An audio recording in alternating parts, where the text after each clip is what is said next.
এবার 5 জন না 10 জন 20 জন অ্যারেস্টেড হবে। আপনারা পেজে ফিল্মে কিছু আপলোড করবেন না, আপনার পেজে কোনো লিঙ্ক আপলোড করবেন না, এটা দণ্ডনীয় অপরাধ, এখানে সাবধানে থাকবেন। তাণ্ডবের যে এই উন্মাদনা, তো এটা তো আসলে আমার মনে হয় আমাদের ইন্ডাস্ট্রির জন্য খুবই পজিটিভ। আপনার সারা পৃথিবীতে যত বড় বড় সিনেমা হয়েছে, ব্লকবাস্টার সিনেমা, ধরেন একটা এক্সাম্পল দিই, আপনি যদি ওপেনহাইমারের কথা বলেন, পরের দিনই ওপেনহাইমার পাওয়া গেছে। আবার আপনি যদি পুষ্পা 2 এর কথা বলেন, 5th ডেতেই পুষ্পা 2 পাওয়া গেছে। পুষ্পা 2 কিন্তু 1000 কোটি টাকা ব্যবসা করেছে। তো দেখেন, আমাদের সবসময় একটা বিষয় থাকে যে এটা তো আসলে আমাদের আমরা যখন সিনেমা নিয়ে কাজ করি, এটার ভেতর দিয়ে আমাদের সবসময় যেতে আপস এন্ড ডাউন সবসময় থাকে। আপনি দেখেছেন তুফানের সময় হয়েছে, কিন্তু তুফানের সেটাতে আমি মনে করি না, রাফি যেটা বললো যে আপনার এই তাণ্ডব যে একটা হলের এক্সপিরিয়েন্স, যে সাউন্ড, যে কালার এবং যে অভিনয় দক্ষতা সবার, এবং এটা বড় স্ক্রিনে যে উপভোগ করার একটা বিষয়,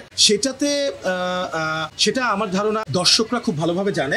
আমি আপনাকে একটা এক্সাম্পল দেই। আপনি যেটা বললেন যে সকাল থেকে দেখছেন বা গতকালকে থেকে দেখছেন, আজকে তো সব হাউসফুল যাচ্ছে। আমি একটু আগেও অ্যাপার্ট ফ্রম মাল্টিপ্লেক্সেস, আমি সিঙ্গেল স্ক্রিনে ধরেন সেনা সাভারে খোঁজ নিলাম, সেখানে হাউসফুল। আপনার বগুড়ার মধুবনে, আমি মধুবনের মালিককে ফোন করে জিজ্ঞেস করলাম, উনি বললেন সকালের শোয়ে 10টা টিকিট বাদে সব হাউসফুল। সো আমাদের সিঙ্গেল স্ক্রিনগুলাও দুর্দান্ত দাপটে তাণ্ডব চলছে। আর মাল্টিপ্লেক্সের কথা বললে দেখেন, আজকে একটা লং হলিডের পরে, মানে আজকে 8ম দিন, কালকে থেকে কিন্তু কর্মদিবস। এবং রাফি একটু আগেই আমরা যখন আসছিলাম, আমরা একসাথেই আসলাম, আমরা তো রাফি বললো যে 2টা টিকিট একটু চেক করি, 2টা টিকিট দরকার ছিল। কালকে সকাল 11টা, মানে কালকে কর্মদিবসের সকাল 11টার একটা শোতেও আমরা 2টা টিকিট পাইনি। আপনারা এখনই যদি চেক করেন, সো দর্শক কিন্তু আসলে আমার মনে হয় না, দেখেন ফর এক্সাম্পল আপনার একটা সময় তো সিনেমাটা ওটিটিতে আসবে, তাই বলে কিন্তু দর্শক সিনেমা হলে আসবে না তা কিন্তু না। সো যখনই আমাদের, সো আপনি বড় বড় সিনেমা যেগুলাই বলেন, আজকে পুষ্পা 2 থেকে শুরু করে যেগুলো বড় বড় ব্যবসা করেছে, সো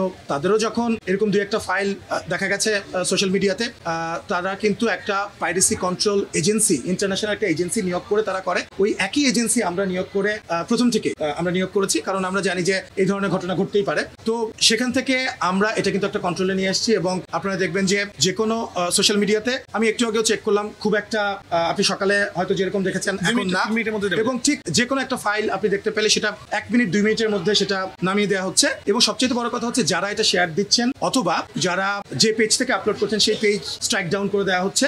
এবং অনেকে বুঝে না বুঝে যদি শেয়ার দিয়ে থাকে এই ধরনের কোনো কিছু, ইভেন ক্লিপ, আমি এর আগে বলেছি, কোনো একটা ক্লিপ ভিডিও করে কেউ যদি শেয়ার দেয়, এটাও কিন্তু একটা পাইরেসির অংশ। সুরঙ্গ সময় আমরা যখন আসলে 5 জনকে অ্যারেস্ট করেছিলাম, তারপরে তারা তো জেলে চলে গিয়েছিল, 5 জন ছেলে অ্যারেস্ট হয়েছিল, এর মধ্যে 2 জন পাইরেসি করেছিল আর বাকিরা শেয়ার দিয়েছিল আসলে। তারপরে তাদের মা বাবা আমাদের কাছে আসে, আমাদের অফিসে আসে, শাকিল ভাইয়ের সাথে দেখা করে যে আমাদের ছেলেরা ভুল করে ফেলছে। আমি একটা কথা বলতে চাই, তারা এখনো মনে হয় জেলে আছে, কারণ এটা তো আইনি অপরাধ। অনেকে বুঝে না বুঝে বিভিন্ন রকমের সিনেমার ক্লিপ, বিভিন্ন লিঙ্ক শেয়ার দেন। আমি অনেক সাধারণ দর্শকদেরকে বলছি বা ইয়াং ছেলেদেরকে বলছি, তারা হয়তো বুঝতে পারেন না, এটা ফান মনে করেন, আমার কাছে একটা জিনিস আছে, যে কোনো সিনেমা হতে পারে আসলে। যখন এটা আইনি পদক্ষেপ যখন নেওয়া হবে, তখন কিন্তু যে মানুষটা এটা শেয়ার দিয়েছেন সেও কিন্তু এটা আয়ত্তে পড়বে। তখন কিন্তু এটা বলার সুযোগ নাই যে আমি তো এমনিই জাস্ট মানুষকে দেখাইছি, এটাও একটা অপরাধ। তো আমি এটা কেন বলছি, কারণ আমার মনে আছে যখন আমাদের কাছে সুরঙ্গর পরে এই ওনার ফ্যামিলি এসেছিল, যে আমাদের এবং ডিরেক্টর আমাদেরকে ফোন দিচ্ছিল যে মিরপুরের থেকে একজনকে অ্যারেস্ট করা হয়েছিল, সাভার থেকে একজনকে অ্যারেস্ট করা হয়েছিল। তো আমরা চাই না কোনো নিরপরাধ মানুষ ভুল করে ফেসে যাক, এটা আমরা বারবারই বলছি। আপনারা পেজে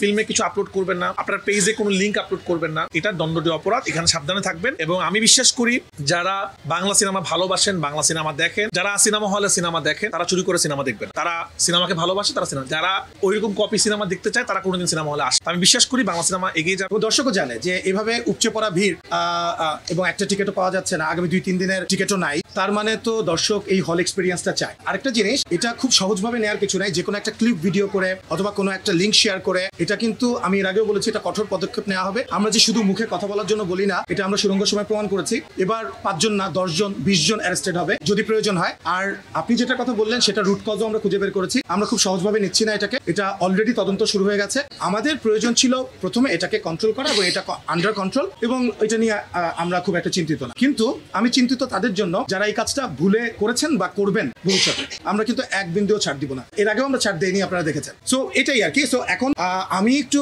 শঙ্কায় ছিলাম যে আচ্ছা, বাংলাদেশের দর্শক আসলে সিনেমা হলে সিনেমাটা সিনেমা হলে দেখতে চায় কিনা। তো সেটা তো প্রমাণ করে দিল। আগামী 2-3 দিনের কোনো টিকিট নাই, আপনারা চেক করে দেখেন, কোনো টিকিট নাই। এবং আমাদের কাছে ফোন আসছে আমরা 5টা টিকিট 10টা টিকিট আমরা দিতে পারবো কিনা, আমরা আমাদের আত্মীয় স্বজন কাউকে আমরা দিতে পারছি না। সো তাণ্ডবের এই বিষয়টা কিন্তু এটা আমরা বলছি না, আপনারা গণমাধ্যম কর্মী যারা আছেন তারা কিন্তু আপনারা বারবার এটা আপনারা নিজেরা চেক করে দেখেন তাণ্ডবের যে এই উন্মাদনা। সো এটা তো আসলে আমার মনে হয় আমাদের ইন্ডাস্ট্রির জন্য খুবই পজিটিভ। যে আমরা তুফানের সময় আমরা বলেছিলাম যে এটা রিসেন্ট টাইমের মধ্যে 30 বছরের ইতিহাসে সবচাইতে বড় হিট। আপনাকে আমি বলি যে প্রথম এই আজকে 8ম দিন, প্রথম 7 দিনে যে মাল্টিপ্লেক্স গ্রস, এটা প্রতিদিনের রেকর্ড, তুফানের রেকর্ড প্রতিদিনেরটা ভেঙেছে। প্রথম দিন, দ্বিতীয় দিন, তৃতীয় দিন, এমনকি গতকালকে আপনারা জানেন যে 80 লাখ টাকা মাল্টিপ্লেক্সের গ্রস, যেটা বাংলাদেশের ইতিহাসে সমসাময়িক কালে কখনো হয়। এবং একটু আগে যে আমরা হলের ভিতরে ঢুকলাম, আমি, সাবিলা এবং রাফি, তো দর্শকদের একটাই কথা যে আপনারা এই ধরনের ফিল্ম আপনারা আরো দেন।